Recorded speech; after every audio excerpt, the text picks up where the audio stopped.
ሰላም ሰላም ሰላም ውድ የቻናሌ ቤተሰቦች እንዴት ናቸው? እኔ በጣም ደህና ነኝ። ዛሬ ወደ የጫካ ፕሮጀክት አቅጣጫ ነው የምንጎበኘው። እንግዲህ የተነሳሁት ወደ መገናኛ የካ ክፍለ ከተማ በር አካባቢ ጋር ነኝ ያለሁት። ያው እንደምታዩት እዚህ ማራቶን ፊት ለፊት ያለውን ድባብ ነው እያያችሁ የምትገኙት። እንግዲህ ወደ 4 ኪሎ ወይ ደግሞ ወደ ጠበና ወደ ሾላ የሚወስደው መንገድ ማለት ነው። ወደ 6 ኪሎ መርገጥ ወደዛው ወደ በዚህኛው በኩል ደግሞ ወደ ላምበረት ወደ አራራት ወይ ደግሞ ቀጥሎም ወደ ኮተቤ አቅጣጫ የሚወስደው ነው የተነሳሁት። እንግዲህ አሁን ያለነው የቀድሞ የዲያስፖራ አደባባይ ጋር ነኝ የምገኘው ማለት ነው። እንግዲህ እዛ ፊት ለፊት ላይ አንድ የተሰራ ፏፏቴ ያለ ገዘፍ ያለ እዚህ ፊት ለፊት የምታዩት ህንፃ ደግሞ አንደኛው ኤሌመንተሪ ትምህርት ቤት፣ ሌሎቹ እነዚህ ነጫጮች ህንፃዎች ደግሞ ብዙዎቹ ኮሌጅ እና መኖሪያዎች ናቸው። ስለዚህ እንግዲህ መነሻችን ይሄን ካልን መዳረሻችን የሚሆነው ወደ ጫካ ፕሮጀክት ያው በርግጥ ወደ መግቢያው አካባቢ ነው እንጂ ግቢ መግባት የማይታሰብ ነው።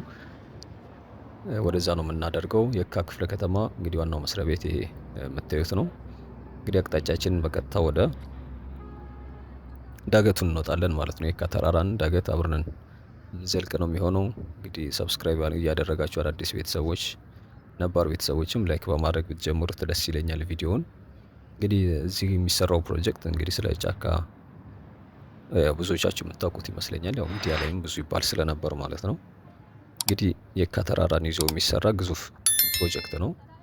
በነገራችን ላይ 503 ሄክታር ቦታ ላይ ያረፈ ነው የሚለው በጣም ግዙፍ ነው። ምናልባት ከአንዳንድ ትንሽ ከተሞች ዓለም ላይ ካሉ ትንሽ እንትኖች የበለጠ ማለት ነው። እንግዲህ እዛ ምንድነው የሚሰራው? ምን ምኖች ያካትታል የሚለው ያው ሳተላይት ሲቲ እንደሚባል መቼም ታውቃላችሁ። እዛ ሌላው አንዱ ለየት የሚያደርገው ውስጥ ከ10 ሺህ በላይ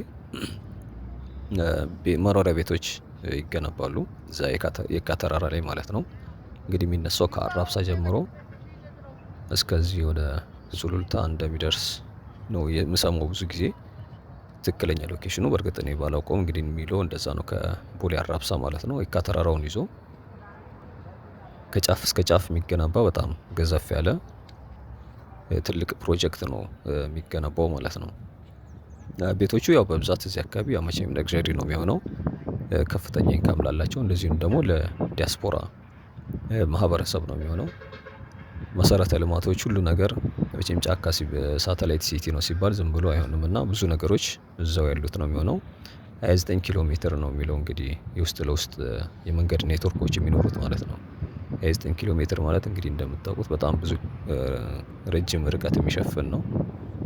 ከዛ ውጪ ደግሞ ተለቅ ያሉ 3 አርቲፊሻል ሌክ ወይም ደግሞ ሰው ሰራሽ ሀይቆች እንደሚኖሩት ቼክ ሳደርግ ያየሁት መረጃ ነው። እንግዲህ ኮስቱም አሁን ላይ እየተሰራ ያለው ኢትዮጵያ ውስጥ ግዙፉ ፕሮጀክት ነው የሚመስለኝ። ያው መቼም አሁን ህዳሴ ስላለቀ ማለት ነው። ከሱ ውጪ ምናልባት እንደዚህ አይነት እንግዲህ ትልልቅ ኮስት የሚፈልጉት ብዙ ጊዜ ወይ ግድቦች እንደዚህ አይነት እንትኖች ናቸው።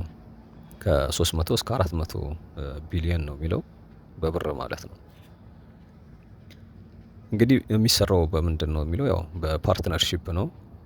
እነዚህ ፕራይቬት እንትኖችም ይሳተፉበታል። ምንድነው የግል ተቋማቶች ልክ እንደነ ኦቪድም እዛ አካባቢ በተለይ በዚህ በሪል ስቴቱ ምናምን እንደሚሳተፉ ነው ቼክ ሳደርግ ያገኘሁት መረጃ። ከዛ ውጪ ደግሞ በውጪ እርዳታም አንደኛው የፋይናንሱ ምንጭ ወይም ደግሞ የሚሰራበት ወጪ አንዱ የሚሸፍነው እርዳታ፣ ሁለተኛው በጋራ ማለት ነው የግልም እንደዚሁም ደግሞ ከመንግስት ጋር ወጪም በጋራ የሚሰራ አይነት በፓርትነርሺፕ የሚሰራ ፕሮጀክት ነው። እንግዲህ ያው የካ እንትን ላይ አብዛኛው አንዳንድ ቦታዎች በተለይ በዚህ ከየካ የካ ሲባል እንግዲህ ሌላው አይምሮአችን የሚመጣው የካ ሚካኤል አለ። ከሱ በስተጀርባ አካባቢም ብዙ ቤቶች አሉ። ተራራውን ነው ይዞ መኖሪያ ቤቶች አሉ። እነዛው የቅያሪ በተለይ ደግሞ ወደ ብዙዎቹ ወደ አራብሳ አካባቢ ነው እኔ የማውቃቸው እንግዲህ ያሉት ወደዛ የተመሩ ሰዎች አውቃለሁኝ። ወደዛ ቅያሪ ይሰጣቸውና ፕሮጀክቱ ሲጀምር ማለት ነው እዛ ለነበሩ ነዋሪዎች ማለት ነው። ከዛ በኋላ ነው ፕሮጀክቱ የሚጀመረው ወይም ደግሞ የተጀመረው። እንግዲህ መጀመሪያ ላውንች የተደረገው በሜይ 2022 ነው የሚለው በጠቅላይ ሚኒስትር ዶክተር አብይ አህመድ ማለት ነው። እሳቸው ናቸው እንትን ያሉት ይፋ ያደረጉት እንግዲህ አሁን ሜይ 2022 ማለት አሁን 2025 ኦልሬዲ አልፈን 26 ደርሰናል። እንግዲህ ትንሽ ቆየት ብሏል ማለት ነው። ሌላው እዚህ አካባቢ የሚሰራው በጣም ለግዠሪ የሆኑ ሆቴሎች እንደዚሁም ደግሞ ኮሜርሻል ሴንተሮች ይኖሩታል። እንግዲህ ዙሪያው እንደምናየው በግራ ብዙውን ቦታ ቢሸፍኑ በተለይ እስከ ጫፍ ወደ እንግሊዝ ኤምባሲ መዞሪያው መንገድ እስክንደርስ ድረስ የየካ ሚካኤል የመቃብር ስፍራ ነው ያለው በዚህ በግራ በኩል። በቀኙ ደግሞ እስከ ተወሰነ ድረስ ከቤቶች ውጪ ያው ተራራ ነው። የካ ተራራ አንዱ የሚታወቀው ደግሞ በእነዚህ አትሌቶች ትሬኒንግ የሚሰሩበት ልምምዳቸውን የሚያደርጉበት ያው ባህላዊ ስቴዲየማቸው ነው ወይም ደግሞ እሱ ነው ማለት ነው። ምናልባት ለአየሩም እንደዚሁ እንደውም በነጻነት አንዳንዴ እሁድ ወይ ጠዋት ወደዚህ አካባቢ ብትመጡ አትሌቶች ታያላቸው። እዚህ አካባቢ እንኳን ሰፈሩ በደንብ የምታውቁ በደንብ የታዘባችሁ ይመስለኛል። እንግዲህ እነዚህ የምታያቸው ከነጫጮቹ ቤቶች አጠገብ በርካታ የመቃብር ስፍራዎች አሉ። ስለዚህ የካ ተራራ የመቃብር ስፍራ ነው ያልኳችሁ እሱን ነው ማለት ነው። በዚህ በምዞርበት አቅጣጫ እንደምታዩት ጅምር ህንፃዎች፣ ቤቶች አሉ። ጀርባቸው ያው ተራራው ነው የሚገኘው። መቼ ነው ታይም ፍሬም አለው በነገራችን ላይ በፌዝ ነው የሚሰራው። ያው እንደዚህ አይነት ግዙፍ ፕሮጀክት በአንዴ ቶሎ የማጠናቀቅ ወይ ደግሞ እንትን አይኖርም። እንደገና ደግሞ ገዘፍ ያሉም ስለሆኑ ከዚህ እስከዚህ ፕላን የተደረገ የራሱ የሆነ ሰዓት አሬንጅመንት ይኖረዋል። እንግዲህ ታይም ፍሬሙ የመጀመሪያው የመንገድና የሀይቆች የመስራት ፕላን ነው ያላቸው። እሱም ደግሞ እስከ ሚድ 2026 ይጠናቀቃል ነው የሚለው ቼክ ሳደርግ ያየሁት። እንግዲህ 2026 ሜይ ድረስ ምናልባት ሊያልቅ ይችላል ወይ ደግሞ አላውቅም።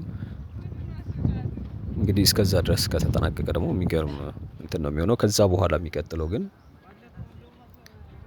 የቤቶቹ ግንባታ ነው። የቤቶቹ ግንባታ እስከ ሌት 2026 ወይም ደግሞ እስከ 2027 ድረስ ነው የሚለው። ወደዛ ስንጠጋም የተወሰነ ሃይላይት ላይ እንዳያችሁትም ህንፃዎች እዚሁ መንገድ ዳር ላይ እንኳን አስፓልቱ ዳር ላይ ያሉት ብዙ ህንፃዎች በደንብ ከፍ ያሉ የተሰሩ ህንፃዎች አሉ። ጫፍ ላይ ስንወጣ ደግሞ አቅጣጫችን ወደዛው ስለሚሆን ደግሞ በደንብ የምትታዘቡት ይሆናል።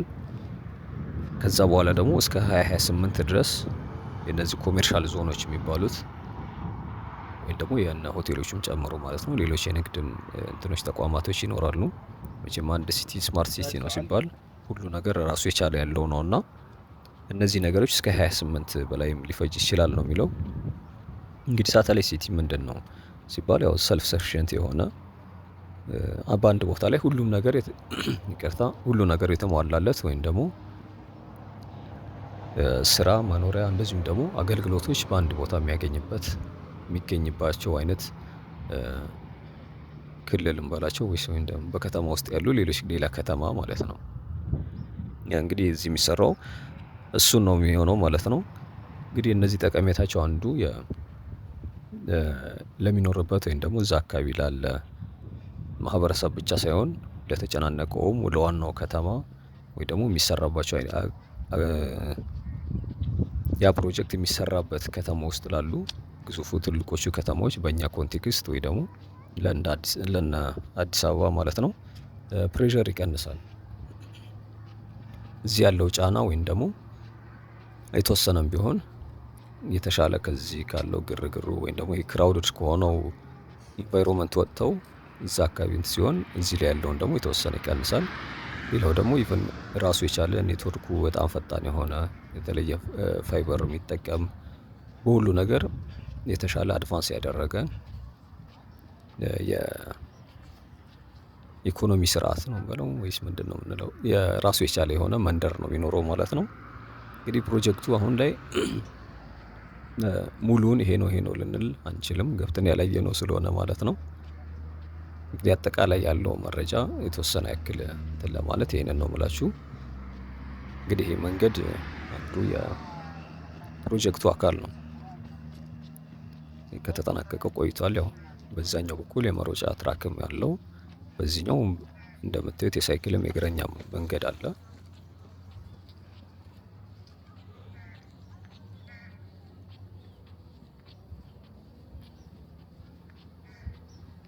ስለዚህ ጉብኝታችን የሚሸፍነው እዚሁ ስትሬት ወይም ደግሞ እዚሁ እስከ ጫፍ መግቢያው አካባቢ ድረስ ባሉ ኮሎኖች እስከዛ ድረስ ነው ጉብኝታችን የምናደርገው።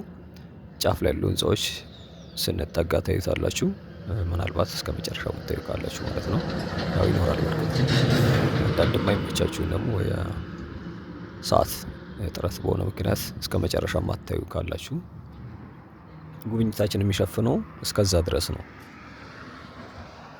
እንግዲህ ሰሞኑ በዓል ነው። ትላንትና እንግዲህ ገና ነበር።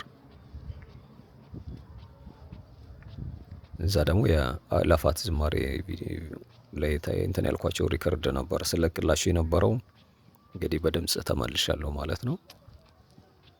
ትንሽ ተጠፋፍተን ነበረ።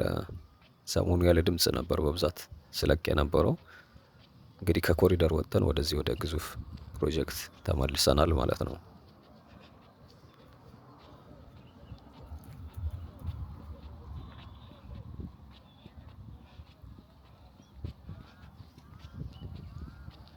እንግዲህ መንገዱ ዳገት ነው፣ ትንሽ ፀሐይም አለ። ምናልባት የተወሰነ ጠጋም በልና ወደዛ በዚህኛው በኩል ብዙ የሚታይ ነገር ስለሌለው ነው በዚህኛው አቅጣጫ እየሄድኩ ያለሁት፣ በዛ በኩል ያለውን ለማሳየት ማለት ነው።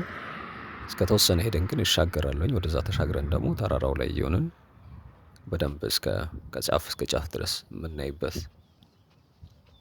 ስለሚሆን ወደዛኛው ተራራ እጠጋለሁኝ፣ እሻገራለሁ። በዛ በኩል ተሻግሮ እንግዲህ ከጀርባውም የተራራዎቹ ዛፎች ስላሉ ማረፊያ ወንበሮችም አሉ። በርካታ ሰዎች ኢቨን እንደዚህ ቅዳሜ እሁድ ላይ ምናምን ደግሞ ሲሆን ሰዎች በርከት ያሉ ሰዎች እዛው ግሪን ኤሪያው ላይ ቁጭ ያሉ ሰዎችን ትታዘባላችሁ። ከታች ከጀመርንበት አካባቢ ከመገናኛ ጀምሮ ማለት ነው። እነዚህ ኢቨን አሁን ፊት ለፊት ያለው ተሻግሮ እየሄድን ቢሆን ወንበሮች ማረፊያ ወንበሮች አሉ። እስከምንደርስበት ቦታ ድረስ አሉ። እንደዛ አይነት በሆነ ያክል ርቀት የተዘጋጁ አሉ። እንደዚሁም ደግሞ እንደ መታጠቢያ አይነት ወይም ደግሞ መጸዳጃ ቤቶች የተሰሩ 1 2 3 አካባቢ አይቻለሁኝ። እስከ በዛ ተራራው ላይ ማለት ነው። እስከ ጫፍ ዛሬ በምናየው ክልል ውስጥ የሚገኝ ማለት ነው።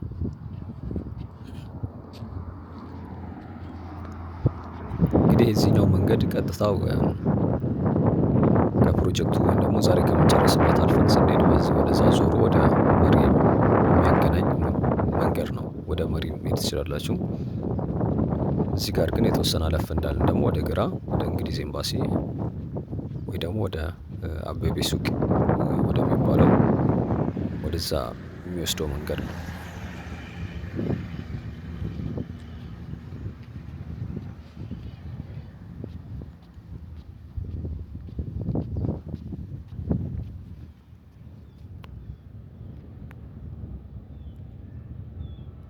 እንግዲህ አዲስ ነገር ወይም ደግሞ ምናልባት ፕሮጀክቶች ግዙፍ ፕሮጀክቶች በታቀደላቸው ጊዜ አይሄዱም እና እንደዛ ቆይቶ ካልሆነ ምናልባት በቅርቡ ከተወሰኑ አመታት በኋላ እንግዲህ ሌላ መንደር ወይም ደግሞ የመኖሪያ ግዙፍ መንደር ይኖራል ማለት ነው የካ ተራራ ላይ።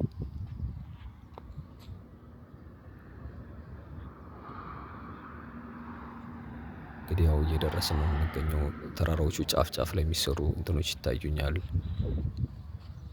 እንደዚሁም ደግሞ ኢቭን መንገዶቹ ከርቀትም ቢሆን ይታያሉ። ምናልባት አንዳንዴ ዙሙ ያን ያክል ስላልሆነ በደንብ ላይታያችሁ ይችላል ነው እንጂ ህንፃዎቹም ራሱ ኢቭን በጣም ለውጦች አላቸው። እኔ ከዚህ በፊት በእርግጥ ይሄን ፕሮጀክት አይተነው ነበር ቆይቻለሁ እንጂ የተወሰነ እንጂ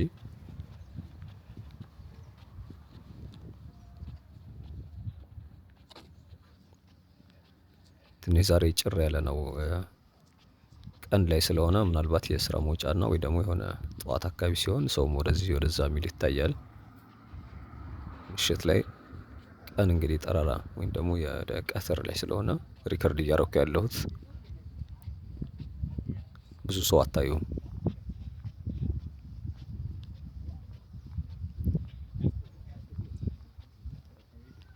እንግዲህ ከዚህ በፊት በምሽት አሳየን የሚል አንድ እዚህ አካባቢ ምሽት ላይ ሲሆን በደንብ ወይም ደግሞ ያምራሉ። በተለይ እነዚህ የመንገድ ዳር አምፖሎቹ ሲበሩ ምሽት አሳየን የሚል ጥያቄ ነበር።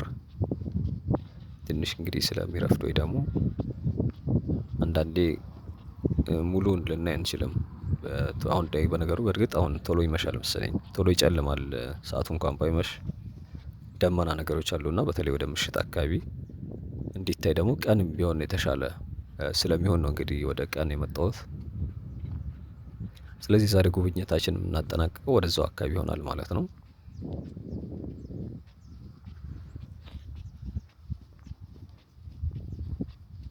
እንግዲህ ወደ እንግሊዝ ኤምባሲ መታጠፊያ ጫፍ ደርሻለሁ ያልኳችሁ ቦታ ላይ እየደረስኩ ነው የምገኘው። በርግጥ ቅድም ከነበርንበት በእርግጥ አሁን ወደዚህኛው ወደ ተቃራኒ ተሻግሬያለሁኝ።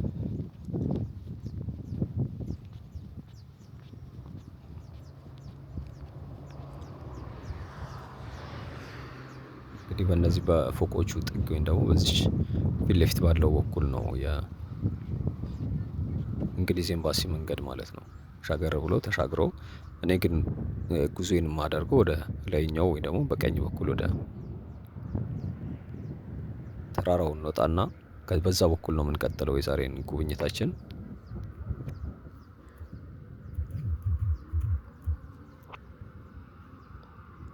እንግዲህ እስከቻላችሁ ድረስ እንድታዩት እጋብዛችኋለሁኝ። ሀሳብ ኦልሬዲ ያለኝን ሀሳብ ጨርሻለሁ።